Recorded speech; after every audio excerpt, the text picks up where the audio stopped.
Afternoon. My name's James Ball. I am the Special Projects Editor of The Guardian, and I am chairing today, which means hopefully you'll hear very little of me and a lot from the panel, who are a very talented and lovely bunch of people, I am sure. Even the ones I haven't met, especially the ones I haven't met. So, we are talking about privacy for an hour, because, you know, why not? It's Saturday. And so, I'm going to kick it straight off to the panel and get them to introduce themselves with why privacy? Why is it good? What's the point? You're staring at me. At you, right at you. Hi. I'm going to also just say what my name is. Yes, okay. Useful, yeah. Hi, my name is Josh Levy. I work at Access. We're a global nonprofit. We work to protect and extend the digital rights of users at risk.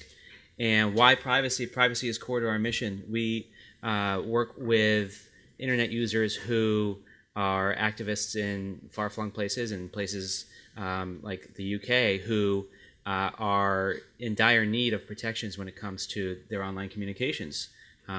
Sometimes they are agitating against government, sometimes they are organizing within civil society, and they are constantly under threat from companies and from governments who are surveilling them or spying on them or sharing their information and trying to block their activities. And so we work really hard through policy and through technology interventions to help protect people's right to communicate anonymously if they so desire, or to communicate in private without any undue spying or surveillance on their activities. Julia. Hi, I'm Julia Powles. I'm a PhD student at the University of Cambridge, and I probably wouldn't have ever really identified myself as a privacy person, or even that much maligned class, privacy advocate. And I think actually it's a class that we probably all belong to when we really come down to it. In many cultures, you don't have to argue about the inherent value of privacy, but I've been finding in the last week, in my home country in Australia, we have some extraordinary laws going through Parliament, rushed through, and privacy does seem to be something that we have to argue for. We have to argue for the inherent normative value of not having all the information about yourself collected, which seems quite extraordinary. And I think we get this quite unhelpful distinction between privacy and security, and it seems to become a zero-sum game. You get this a search for perfection in security, which we can never achieve. And in fact, some of the moves that are happening, say in Australia, to have the ideal of a perfect security state are actually making security much harder, because the people that are smart are going to just get smarter and just evade the mechanisms that are being implemented. Those that are not that smart would have been caught anyway with classic intelligence-driven information gathering. And I think the flip now is that we have information-based intelligence gathering, and that distinction is really a critical one. In Australia, I have a top secret security clearance and worked on cases that were intelligence-driven, review of national security assessments. We have quite an admirable jurisdiction in that respect, where you have an independent panel that operates in private and can remake government decisions and our national security decisions based on reviewing the evidence. And I saw 3-member panels that were incredibly, there was no holds barred against the Director General of Security, saying, does this information need to be redacted from the client? Does it need to be redacted from the lawyers? Does it need to be redacted from the public?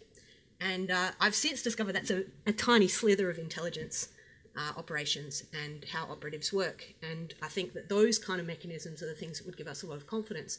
And what's a real pity is that in the wake of Snowden, rather than discussing those kinds of mature mechanisms, we have retrenchment, fear-based policy making, and a complete reluctance to have an open public debate about where are the limits of gathering information on a network that really has no bottom, where you need to have some limits that are imposed by those that do gather evidence. And I'd say, rather than the sort of privacy and security, to me it's privacy is society. Privacy is the basis of trust, and trust is key to human relationships, and that's the foundation of society. Good statement. Just to sort of take it slightly forward on the same question, nothing to hide, nothing to fear. Sure. Good afternoon, ladies and gentlemen. My name is Katarzyna Szymielewicz. The full version, I work for an NGO called Panoptykon Foundation. So we work on surveillance, and surveillance is the main thing I will I will mention here as the value, not really privacy. But we are also part of European digital rights movement, so it's 30 other organizations working on what we call the digital rights, and privacy is perceived as one of digital rights. The rights we should have both in an offline environment and online environment. In that sense, it comes into play when we discuss internet-related issues. But in my opinion, privacy shouldn't really be the value, the goal in itself that we fight for. And at Panoptykon, my own NGO, we never place privacy as the ultimate value, not at all.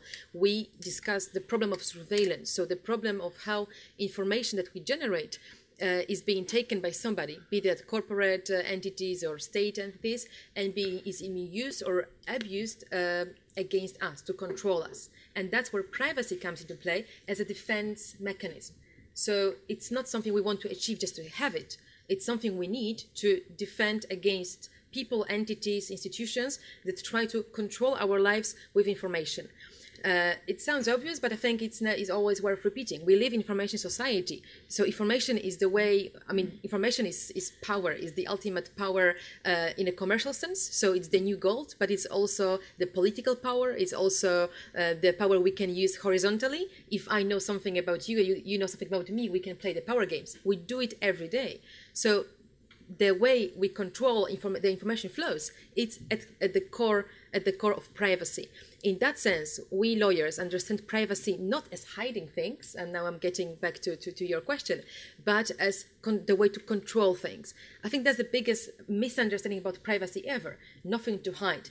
Whoever said privacy is about hiding things? I might have nothing to hide.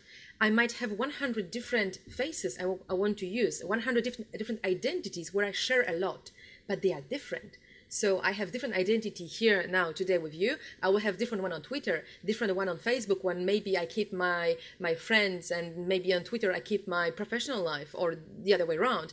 I might have different face physically at work when I'm in the office, and different one when we go for a treat, and a different one when I go for a beer with my colleagues from work. We manage all these identities. We have to do it. Without these identities, we are back to wilderness. We lose our society, the value of the society we live in. We need identities, and that's all about managing information. So it's all about privacy. If you think of privacy as the tool enabling you that kind of self-management, it becomes obvious that we need it more and more, but not as a way of hiding things, as a way of controlling things. And then, of course, as a result of all that management, there are things you will hide from somebody and show it to somebody else. You might not like your boss to see some of your pictures, or you might not like your parents, if you are a teenager, to see some of your identities or the games you play with friends. But it's not about hiding in a sense we are ashamed of something or we did something wrong. It's just management, right? And that understanding of privacy has always been in the law, has always been discussed by the lawyers. So we normally talk about data autonomy or information autonomy more than we talk about privacy. That the understanding of privacy as hiding became popular, I think, through Facebook and Mark Zuckerberg and people like him saying the end of privacy, we don't hide things because we want to be popular. That's complete misunderstanding. And that's the game they played with us, and they won to make us share more. Why? Because they make money. And that's how we come back to the power games and to what is it all about. So very interesting. And finally, Mike. I'm Mike Harris. I'm campaign director of Don't Spy Us. So when the European Convention of Human Rights was being drafted, they sent out a Foreign Office lawyer who went and actually drafted the clause on privacy. And the reason the Foreign Office at the time was so keen on sticking a clause on privacy in it was because they thought this is the way we can make sure the communists are never able to join the Council of Europe. Because no communist government would ever commit to respecting private and family life. Because under the Soviet sphere, comrades, we didn't need a private life. We didn't need a private sphere. Everything we did was open and it was collective. And so this was deliberately, it's a clause about state intrusions into our personal sphere.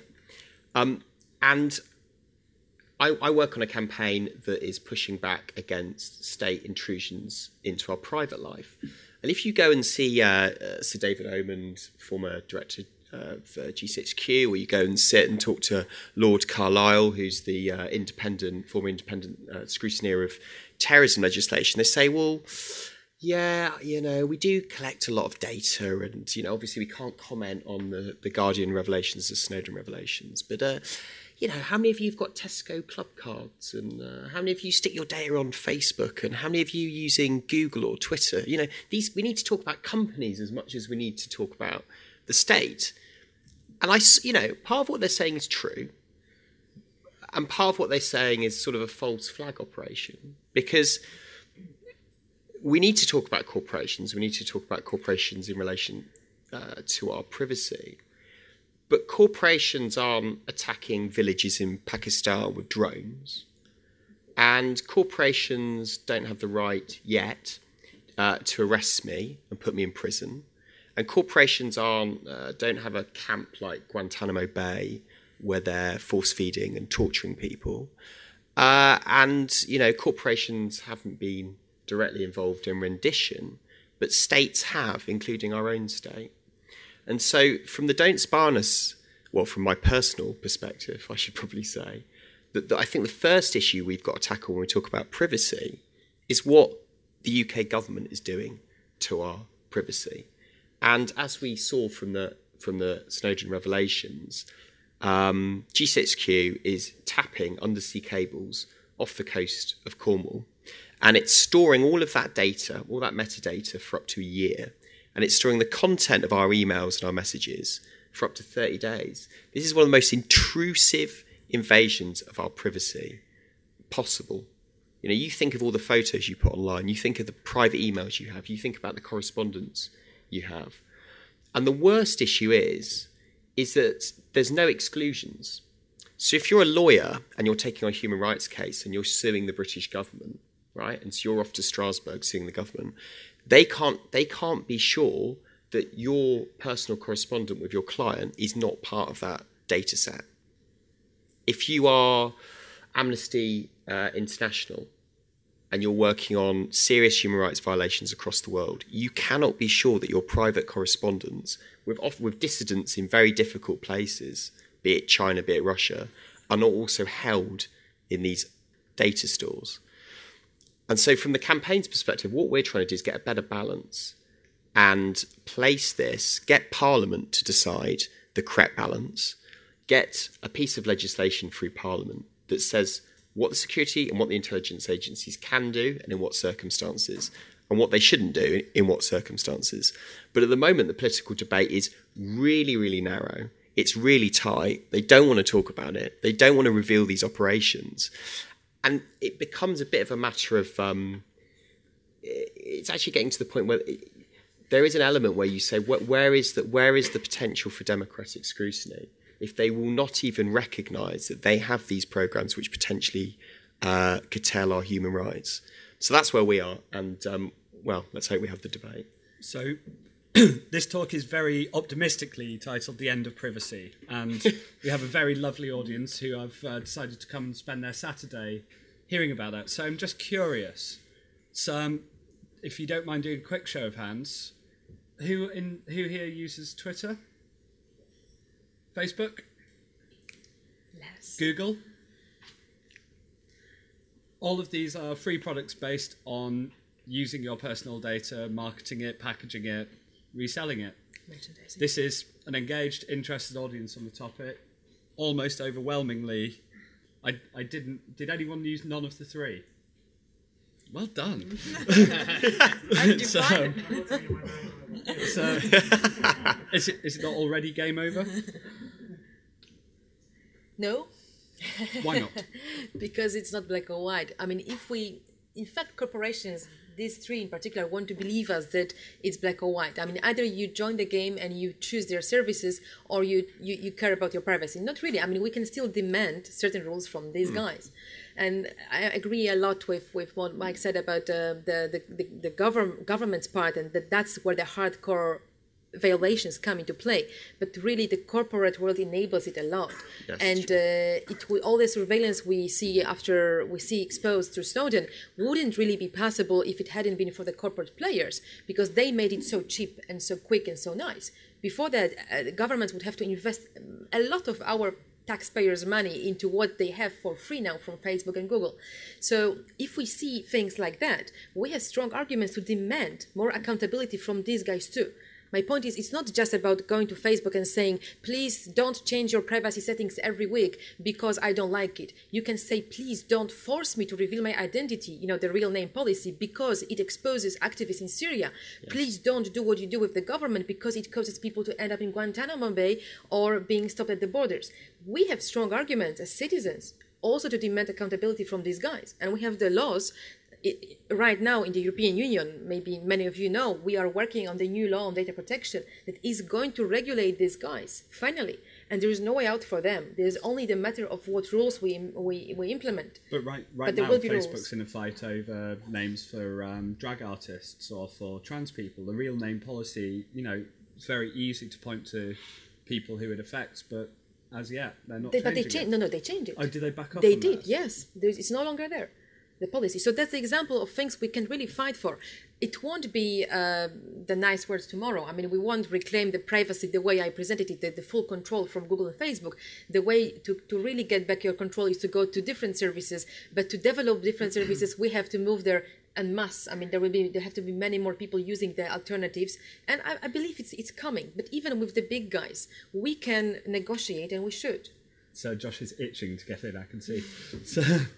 Yeah, so I was actually going to start where you just ended by saying, yes, we have to pressure the big companies. I don't know if I'm as optimistic about that pressure, but we do have to do it and try to hold them accountable. But talking about positive approaches to protecting privacy, I think that there's a lot that everybody here can do to help decentralize what's become an incredibly centralized online ecosystem. You just mentioned 3 companies. You will struggle to think of a fourth, maybe Yahoo, but really? But there are a handful of companies that are dominating our online lives and our offline lives, and that's just not healthy for a number of reasons, including privacy problems. So I think we all have an opportunity to help decentralize that, to adopt new services that protect our privacy from the start, that for which human rights are built in.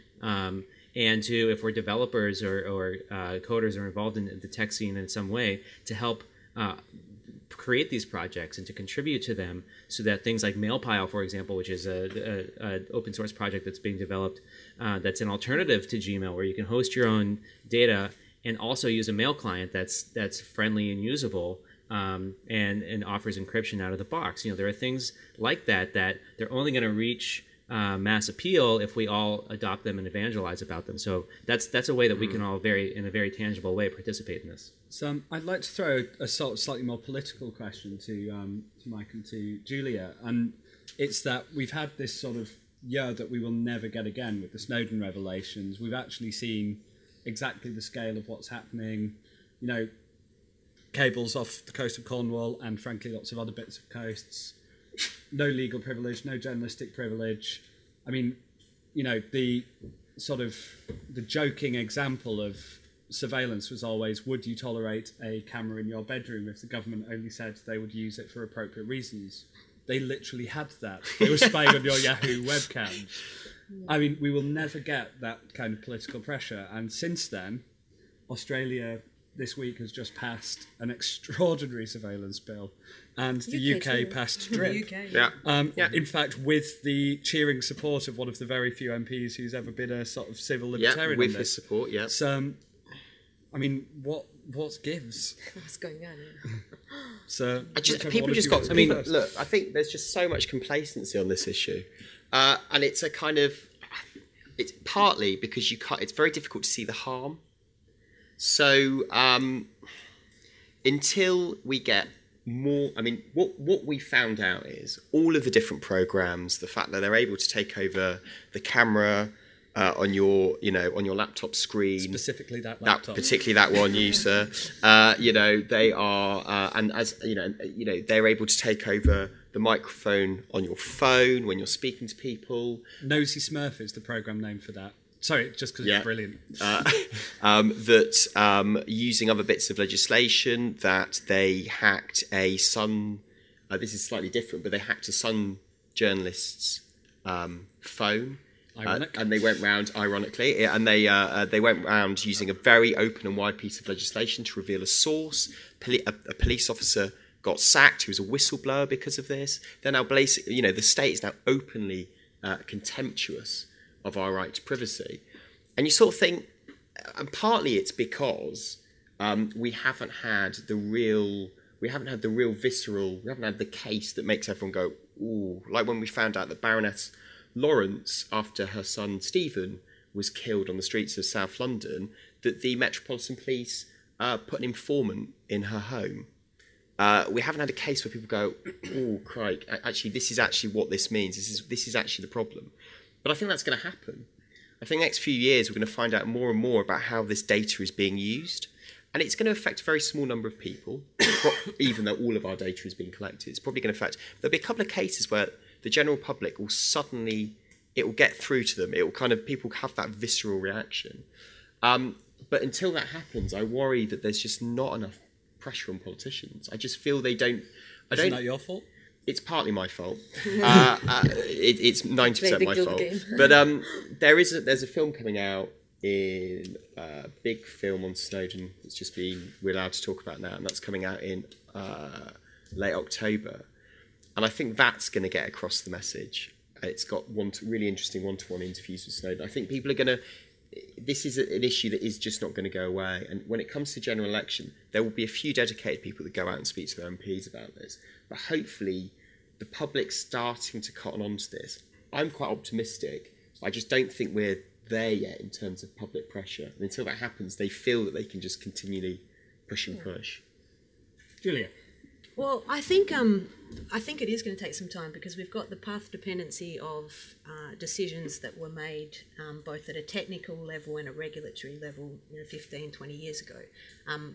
At the moment, partly why there's no pressure to change is that there is no government that is saying anything more than a sort of accusation to another government. There's no government that's willing to put themselves forward and say, we're going to roll back what we do. I was in Switzerland the last week, and in Switzerland there's a different sort of attitude about surveillance, and it's amazing.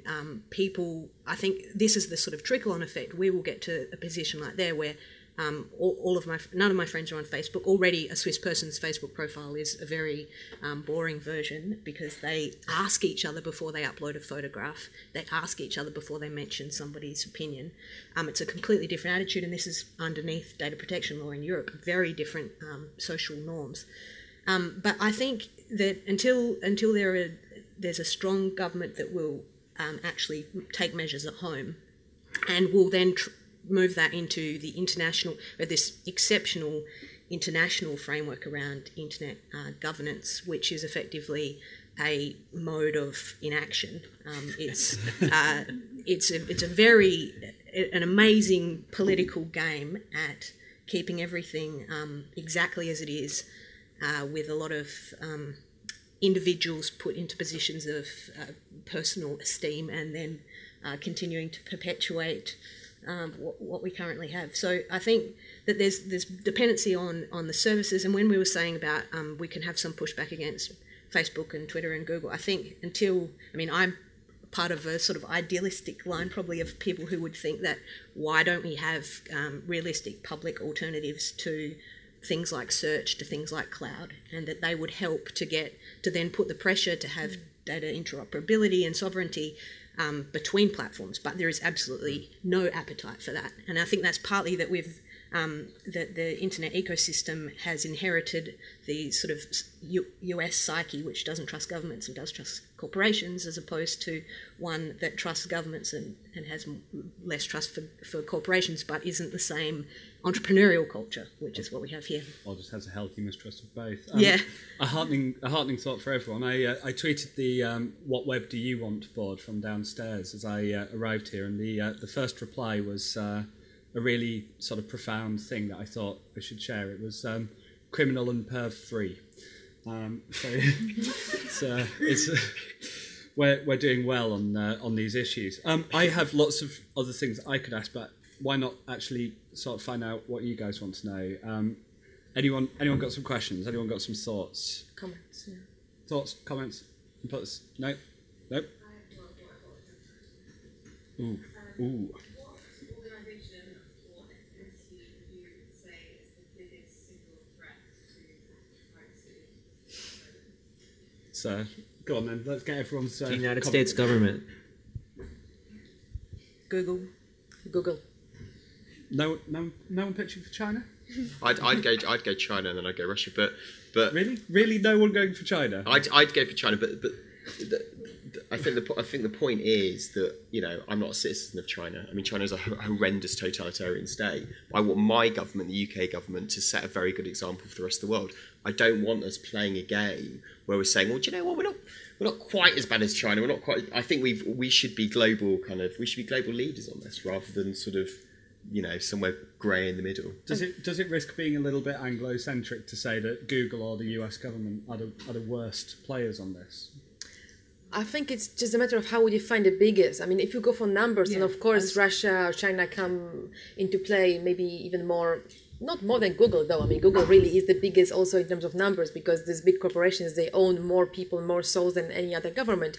But I mentioned Google because it's ecological problem of privacy. I mean, they are the ones inviting us into the world of sharing information as if it was an obvious norm. It was something that pays off us more than keeping the information for ourselves. And they do it in this very, very pleasurable way. I mean, we don't see the harm. We don't see the dead body. When the Chinese government comes and messes up with the internet and blocks information or steals information, at least it's open war. Corporations like Google, they make it seem it's just a nice market exchange, as if it was for our benefit or we could control it, and we don't. And they really feed they feed it to the government. So I mentioned Google is just a symbol. I think corporate world is the biggest threat now because they really make that mechanism work smoothly. They prevent us from rebelling against surveillance because we don't see the surveillance. It's not the policeman coming to your door and saying, give me information. Police goes to Google, you will never see him. If you went to your bedroom, you would be much more likely to say no. But because it goes without your intermediation, somebody else does the job, you don't really see it and you don't rebel against it. So can I just add to that I think it's significant that some of us said Google. I said the U.S. government, probably because I'm predictably U.S. focused, being an American, and we all have myopia. But saying both of those things in the same breath is meaningful. And it's no accident that a former Google employee who left to join the State Department wrote a book with the chairman of Google about the future of the internet. That's the vision. Julian Assange wrote a really scathing op-ed in the New York Times earlier this year, in which he called that vision the New World Order, and it was a very, very scary op-ed, and I urge you to seek it out. I think that, as you said before, Google and other companies are creating the means for which the U.S. government can extract data. They're all building that pile for the government, and also the U.S. government, in a different way than China, has its tentacles, everywhere. It's working with governments around the world to extract data. Its laws do not protect anybody outside of its borders, and I don't think there's any hope of that changing anytime soon. And so I'm not a crazy libertarian at all. No crazy libertarians. I'm not a libertarian, but it's still a threat. But you have to think about it in the context of its relationship with the companies. So I spotted a couple of other hands. James, can I just add one thing? I think it's quite unfortunate that we often reduce it to China and Russia, the evil regimes, or the great good of the sort of values and ethics that Google promotes to the world. And, there's a whole multiplicity of countries, obviously, different types of regimes. And, I've spoken to people in China who say, well, at least we're only getting surveyed by one regime. And in fact, it's clear. And I mean, I think that there's quite a bit of naivety in a lot of internet activists' positions that isn't sufficiently accepting of cultural difference. I mean, if you put to the people of Syria what they want their internet to look like, maybe it would look quite different to our internet. And I think that we should have more respect for cultural diversity. And, China has quite a flourishing domestic set of corporations that provide search, that provide all sorts of services. And I think that the sort of good guys, bad guys is a really unfortunate dialectic that has emerged in the internet regulation space. So I'm going to go for you. Why not?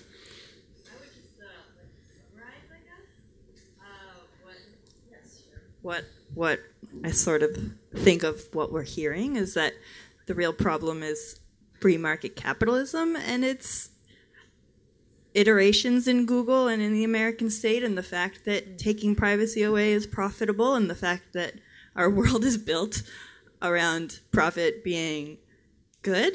Maybe a suggestion out to the panel or to the room.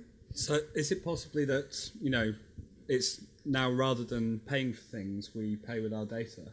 Is it as much?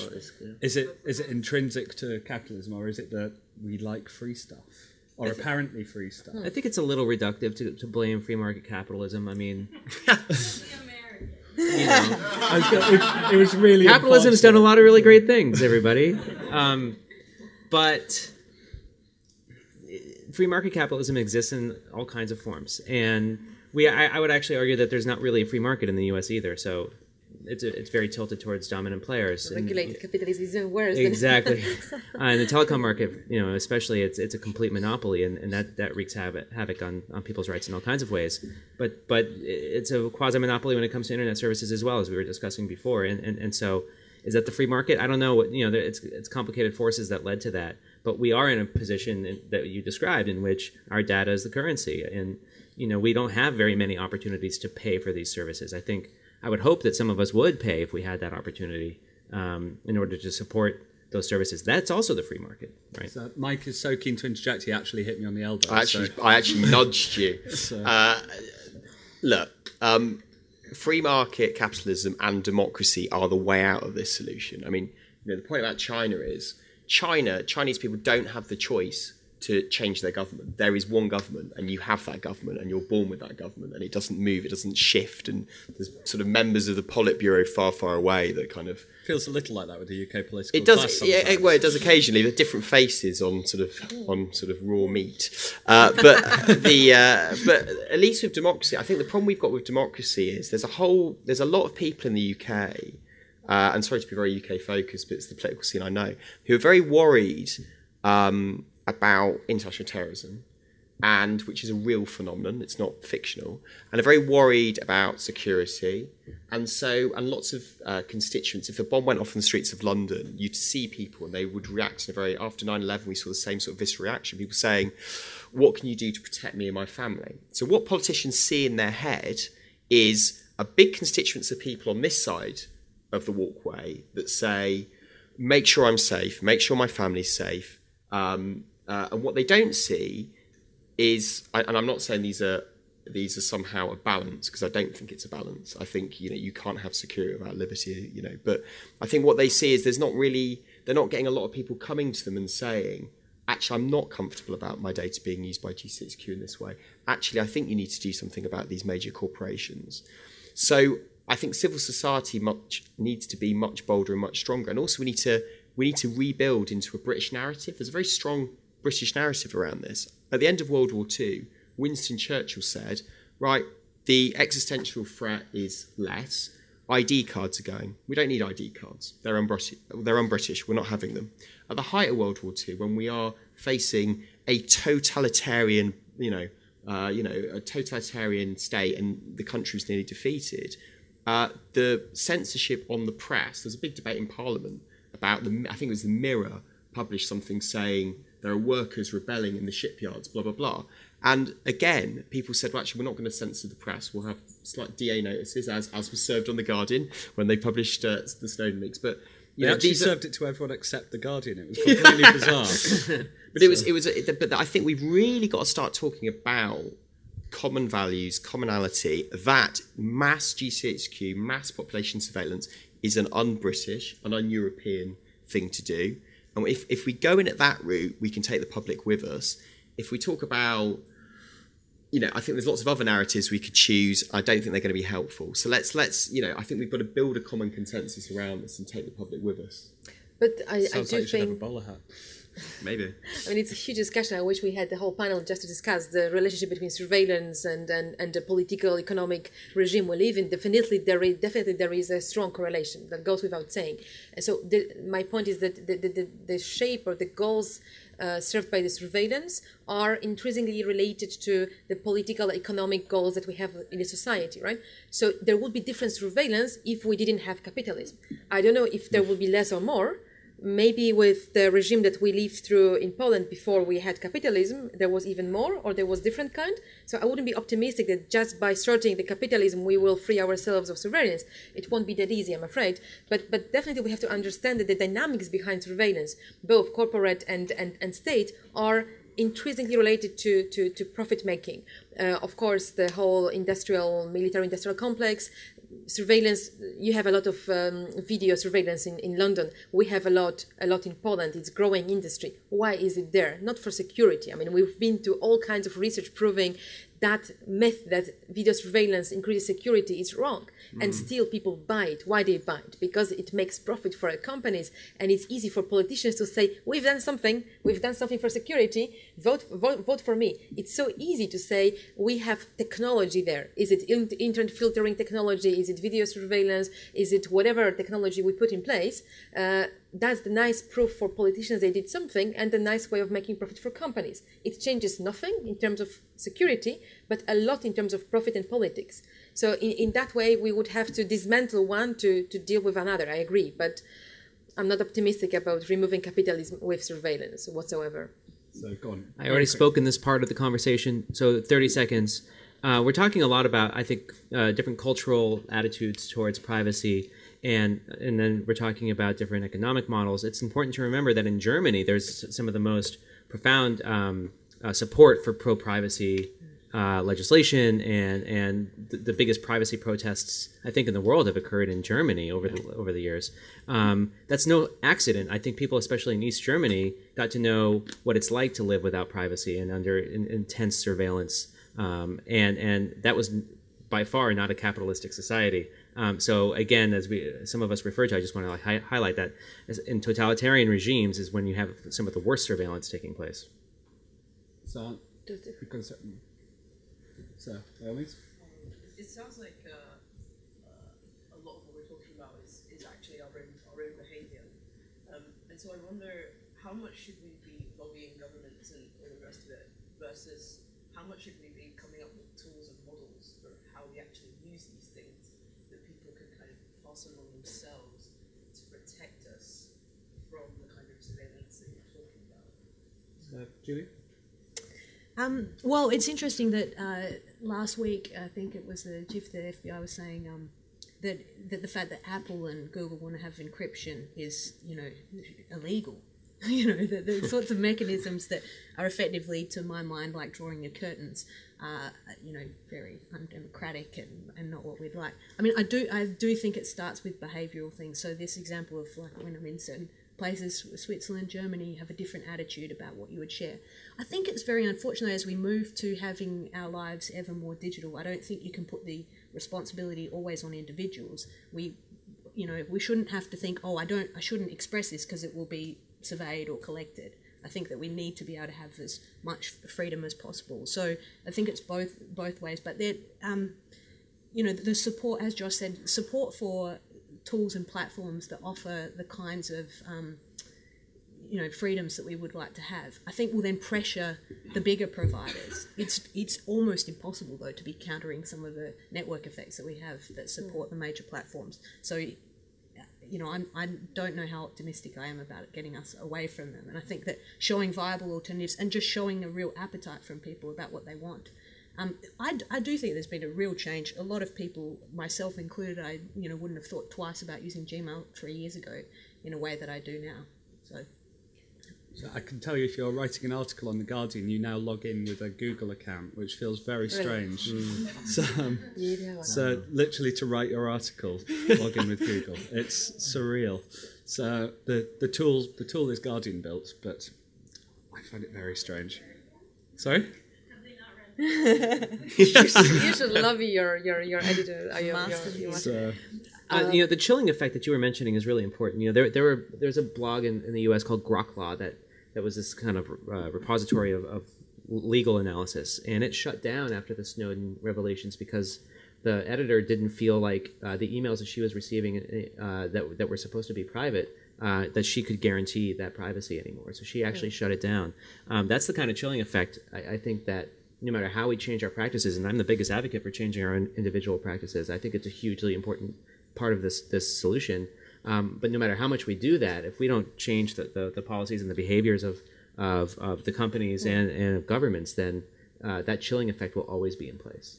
Oh, only one more sentence to do what Julia said. I completely agree, but with the network effect, we have to remember that technology enables us connecting with the networks without using the applications, okay? It might sound technical, but it's important for us to understand it's not black or white, 0-1 game that we are either in Google or Facebook or outside. No. If you think of technology, you can write your own application and connect to their network on your own conditions. You can do that. It's just they don't enable it because it is against business model. But if we force open this door, we can imagine the world where we write our own applications, privacy protective, and still use the network effect. Mm-hmm. So we can open that conversation. But I guess on that there are a gatekeeper role, doesn't it? Still. No. Then you just choose what you share with the network and how, but everything stays on your server.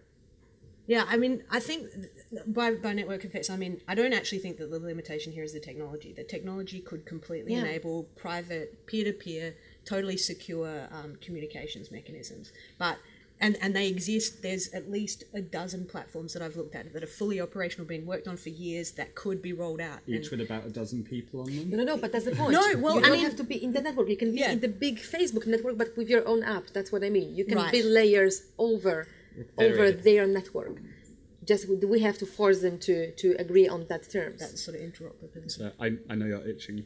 Very lightly itching. But there's only apparently there are only 6 ISPs that are under the RIPA regime, and they're the big ISPs. So if you don't want your data to go via the RIPA regime, you could, for instance, use a very small independent ISP. But obviously no one can confirm or deny that, because if they did, they'd go to prison, because RIPA has really tough rules in part of it. And I think you might be in breach of the Official Secrets Act if you were to name the ISPs that are part of the RIPA regime, which is just insane. But there's 6 of them, and it's the 6 of them, and you say? You could have well, apparently, I don't know. But the other thing you can do is, as nobody knows, the other thing you can do is, there's loads of new, like Firefox have just released a phone, right? Which Mozilla. Facebook as well. Yeah, sorry, it's Mozilla, so it's a Firefox phone, and that massively reduces the amount of data that it collects on you and stores and blah blah blah. That phone costs 40 quid. So you can go out and you can buy new phones that are going to give away less of your private data if you choose to. So there's things that are coming out on the market, but it's about us going and purchasing them rather than purchasing a product, which is going to give away more of our data. So I'm going to throw out again. I realise I've been very bad at not having the microphones going to people, and so it means you're not hearing the questions. So please wait for the microphone. It's entirely my fault. But yes, sorry, you've had your hand up very patiently. Collect more comments. So. Can we shut up for a while? When I try to persuade people that they should be more private online, they either say, sure, I'd like to use DuckDuckGo or Startpage or something instead of Google, but it's just not as convenient. And when I say, but shouldn't you be terribly worried about the government reading your emails and every single thing you do? They say, yes, but I'm not really doing anything, and I'd much prefer having my emails read to being blown up on my way to work. And I was just wondering, if you could put one argument to try and talk someone who's just hasn't got an interest in this round, which is most people. I don't think most people in this country really care about their privacy online. What would it be? And also, I was wondering, what measures do the panel personally take to ensure their privacy online? So I quite like the one argument idea. So I'm going to go down the line, and one argument means 20, 30 seconds. You've got an elevator pitch on why care? I don't do it, actually, because I think you're right. I think that it's really hard to make one argument that's going to convince people. We've talked about the number of contexts that people live in. People are coming from different places, and they have different attitudes about technology. Technology is still really scary for a lot of people. It's very complicated and hard to understand what is happening when you interact with your device, and then telling them to like use PGP encryption. It's really easy. I'll show you how to create your own key, and you can upload it to the key server, and then you can what. So I actually think that it's about one step that people can take. Here's one tool that you can use. Use DuckDuckGo. I actually love DuckDuckGo. It's what I use all the time. I actually like it better. Out of curiosity, who here has tried to use PGP? Nice. Who regularly uses PGP? That's more hands staying up than I expected. Because it's awful. It doesn't have to be like that. Come on. So, just get used to it. So I'm going to take the one argument which Mike also raised, and you said about, I want to be safe, and so I'm prepared to roll back these protections. And with DRIP and a nice little deja vu last week with Australia and its data retention laws, I think there's been absolutely no evidence put forward as to why beyond a 6-month period you should collect data on individuals' metadata. There's 9 countries now of Europe that have found that unconstitutional. The Germans, who have their history, have absolutely said we're not going to go this far. There is no evidence. There has not been put forward any case in the UK or Australia that showed that data retained in that 6-month to 24-month period has provided the evidence that's needed beyond traditional intelligence-based regimes. And I'd say actually we're wasting our attention on those kind of mechanisms. So I think until I see real evidence that it is actually providing more security, I don't buy but they don't need to provide evidence. Well, they're this is the winning problem. The You don't have. No, you don't need to provide evidence but either they're way. winning. They're getting the new laws passed. They're getting the stuff. Yeah. You've essentially quit the field and you've said, "Show me proof." And the problem is, surely, they're getting no laws passed. We haven't. What is the counter? Just for the record, I have not quit the field. They are saying you don't do the one argument, and if the other side is offering a quick and easy argument. But it's flawed argument. I mean, they never, it's the battle, is the PR battle. I mean, they have better PR because security is more emotional than maybe freedom is, because we take freedom for granted and security we don't have for granted. So when they say security is threatened, we react emotionally. But anyway, my one argument. Can I just add just on that before you go, because I think that part of it is that it is actually the problem with the decision-making system. So we had no inputs. There are about 10 MPs in the UK and Australia that actually understood the technology. So that was why that happened. 10 is optimistic. But evidence-based. Sorry, your argument. So too many threats at the same time. But one argument would be the following from what you just said about security. Actually, giving all our information to government decreases our security a lot more than increases, because they have all the information, and you say, I have nothing to fear because I do nothing wrong today. I mean, under the rules that you think are binding today, but the rules can change any day. You can become terrorist tomorrow. Really, you can. I mean, if you think of the war on terror, who becomes victim of the war on terror? It's human rights activists, it's people who fight for free internet, it's many of my friends, people who sit in Guantanamo, they are not terrorists. They're like you. So tomorrow you might be on the other side and you will never see when the line moves. So we really create a very unsecure environment for us. And that would be the argument. David Miranda, who was helping out the Guardian, another example, became a terrorist quite quickly. Journalists became terrorists in the public discourse. And that, the UK, ladies and gentlemen. I tried to get a parliamentary pass years ago, and it took me 6.5 months, and everyone else got it in a week. And that's because I have family in Northern Ireland. That was it. So I came under suspicion because of, who my uncle is, basically. But there's a sort of, I think there's sort of quick arguments there is this sense in the UK that we are long-standing liberal democracy, nothing to see here, nothing, Just look at Northern Ireland's history with diplock courts, where people went into a court and were sentenced in a day, which led to thousands of people from both sides of the conflict ending up in prison who were totally innocent. Look at the famous miscarriages of justice we've had in this country, where people have been put under surveillance and they've been absolutely totally innocent of any crime. Look at the sort of people that have been put under surveillance. So Doreen Lawrence, like I mentioned earlier. Look at watch the Mosdev video. Show them the Mosdev video on the Guardian website, where they showed the techniques they use in Guantanamo against Mosdev, and you sort of think, oh my God, a British collusion with rendition.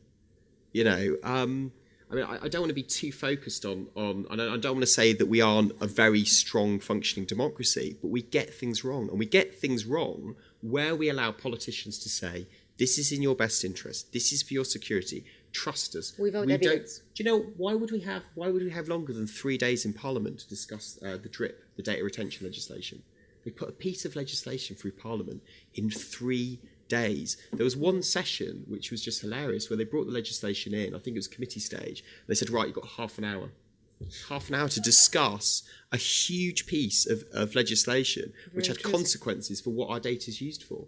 I mean, it's beyond a joke. So Horrible piece of legislation. And it's a really bad piece of legislation. I just think, you know, if your friends are happy with legislation going through Parliament in 30 minutes, you know, and the Tories get a massive majority and repeal the European Convention on Human Rights, and we get, or there's some sort of asymmetric terrorist attack on our streets, and suddenly there's this horrible piece of emergency legislation that goes through, you know, Patriot Act. How do you vote if you're a civil libertarian, though?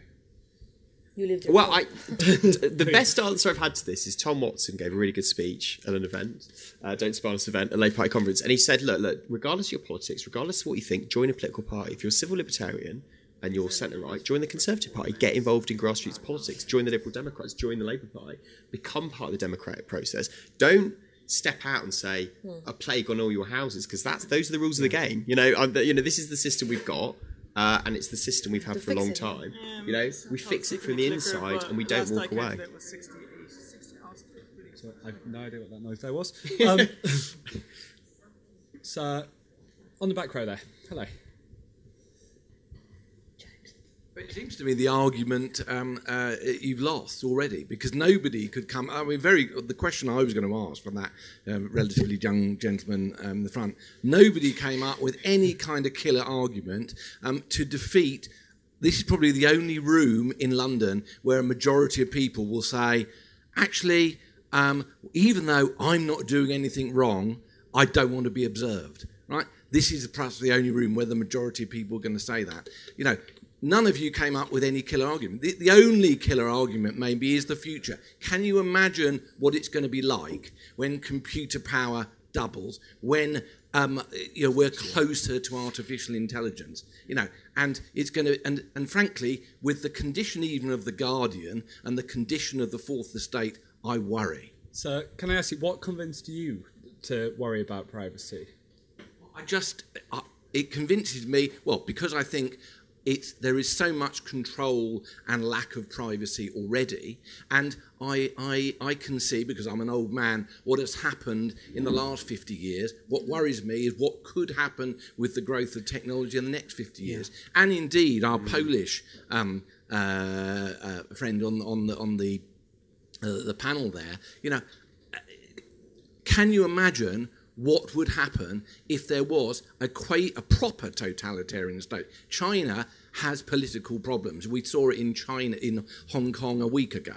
Okay, they are slightly unstable. Can you imagine if we had a state that was similar to Nazi Germany or similar to the USSR in its heyday? It would be impossible to get out of, because the technology, the cameras, the surveillance would be total. Sure. I mean, the argument I made here was about here and now. I completely agree with you, and with all respect, I believe it's an easy argument to tell to people, just imagine what will happen if. They don't, sorry. I think I prefer to refer to here and now, because if I say imagine what happens with, most people say, yeah, but it won't happen. That's how the human psychology works, unfortunately. I can imagine what will happen if, and I'm very much afraid of totalitarianism coming back in new forms, but that's the uncertain future. I'm referring to here and now, that even tomorrow you can wake up being terrorist, and I think that's, for me, it's much more striking, serious argument than my imagination, which of course also comes into play. We are rapidly running out of time, so I'm going to try and take 2 or 3 quick comments from the audience, if that's okay, and then some very quick sort of closing remarks. So go on then. So do you mind just waiting 2 seconds for the microphone? Sorry.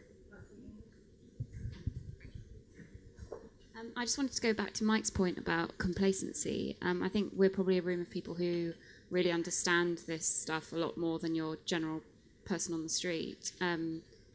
is it not just more about a lack of understanding and people not really knowing enough about the internet and what it means and what, data in the hands of the wrong people can actually do, rather than the fact that they don't care? Or entirely possible. I'm gonna go St. John as well, if that's okay.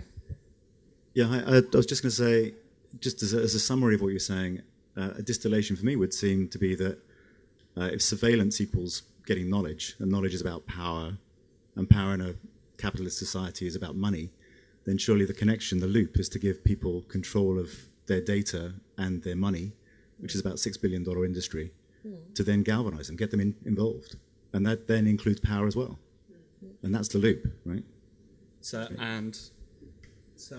2 seconds for the microphone, sorry. And then because I've made Mike speak last every time, you're going to get the first closing thoughts. So I was once backed into a corner where I was asked that same question: what's your one argument? Why should I care? Because I get Facebook for free, because I give them my information, and I don't care that they use it the way that they use it. That was the point that was made to me. So I was backed into that corner, and I said, well, if you embrace that world of Google and Facebook and Twitter, without question, then you embrace a world in which you are complicit in the way that other people are affected by those same services that you facilitate. You pay for them basically by using them, and you have to wake up to the idea that it's not about you. That's the counter argument. It's not you. It's everyone else. You accept that world, that vision of the world where we use Google and Facebook and Twitter, and that vision of the world is one in which we're all connected and we're all affected by each other's actions, and that's what matters. I think that's my counter argument to that, and that's all I want to say. Okay, very quick final thoughts from the panel. This has gone from item 8,432 on the political agenda to something that actually quite a lot of people care about, and they've done public polling. 49% of British people think that a judge should sign off on big data warrants, big majority in favour of reform of the law. So what's happened is this has gone from being something that's very, very small, very, very niche, to something that actually quite a lot of people are talking about, especially in Germany. And there is a vibrant debate in the US. And when they passed the DRIP legislation, every single national newspaper, including people you think would be hostile, so the Daily Express published a negative op-ed on it. Mail on Sunday did 3 negative op-eds. I mean, this isn't something that is broken down politically. It's something that quite a lot of people now care about. And actually, once people start realising the value of their data, I think this is going to become an even bigger. I think people are going to, once they understand that actually they've given away £10,000 worth of data, they're going to start thinking, oh, that's an asset that I'd quite like to use in very different ways. So I think I'm optimistic. Are you? Well, no other choice. Otherwise, my job is sort of frustrating. I like very much the ecological approach to privacy and understanding this is all connected, and we have responsibility for our families, our communities, people on the other side of the globe with whom we exchange emails and who might be in much worse position than we are. And that's one of the examples of the things that I really do believe we should be educating the public about. And that's coming back to your comment that, yes, I also, my optimism, if any, comes from belief that awareness is still very low. If we increase it, things might change a lot. But let's not fool ourselves. We won't convince the whole society. We will always operate on a niche. We will always speak to the minority. It's always been like that. Minority always cared about freedom more than the majority. It will stay like that. But if we get good minority with us to change the politics and the media, so the people here in the room are very, I guess, good selection of people to get that fight done, then we might change something, and we will work for the majority that will remain silent and passive. But yeah, let's work with the minority, understanding that the stake is very high. So Julia? Just on that, I think one of the really interesting things is the demographics of how this falls out. And some of the people that I find most concerned are, grandparents, great-grandparents who have experience of different sorts of regimes, and also the very young. It's, the kind of privacy awareness of very young kids and, teenagers coming onto platforms is really interesting. So I think that we should be embracing that full spectrum. And then the point about payment for data, I think partly it's what platforms we have, and I would like to see some of the sort of, I think the origin story of the internet is a very compelling one, and the sort of micro craftspeople of the internet sharing culture without necessarily having payment involved in it is a compelling one, and we should think about what platforms still enable that without just, having it reduction. Syndicate is building such a platform. we should we're building a platform which is going to help do that. But I think, I spoke to journalists. Very, very quickly, Cindy, sorry. I spoke to a journalist a couple of months ago, and he was saying, well, why don't we just burn down the web? That's just not realistic. You've got a multi-billion-dollar industry. So the question is, how can we How would you do that? the web to There are platforms doing that already. There are. So, and Josh, I guess you get the final Yeah, word. so very quickly, an argument against arguments. So I make a living trying to persuade people, right? But I think that there's a limitation in trying to come up with the best crafted argument and the proper set of words that's going to truly convince everybody to join the cause. I think what we need, and this is kind of about the minority being as vocal as possible, is for you guys and others that that actually do care about this now to do something about it, to be vocal, to engage in campaign work, to create your own campaigns, to invoke creative responses that raise awareness in all kinds of emotional ways. I mean, this is a really emotional issue, and I think a lot of us really care because we feel it. And making an argument, you can make a lot of intellectual arguments, but then sometimes, maybe Laura's film when it comes out is gonna invoke this for people. You get upset. You watch the way that these regimes affect people. Glenn Greenwald's big revelation that didn't hit as big as well as it could have, unfortunately, that Muslim American leaders in the U.S. were being tracked for years. Yeah. People engaging in civil society work, running organizations, working in the government, were all being surveilled because of their religious affiliation for the most part. These are the kinds of things that really affect people on a pretty profound level. And so if you can get that, if you can externalize that, not just through arguments, but through other kinds of creative responses, I think that's how you get people. Yeah. Thank you. I think that's a nice note to end on, actually. So thank you very much. It's been a fantastic panel. I've been really interested to hear you guys. Brilliant sort of stuff on the other side. Thank you for coming, because it's horrible doing these two empty rooms. So thank you so much, guys, and I hope it was good.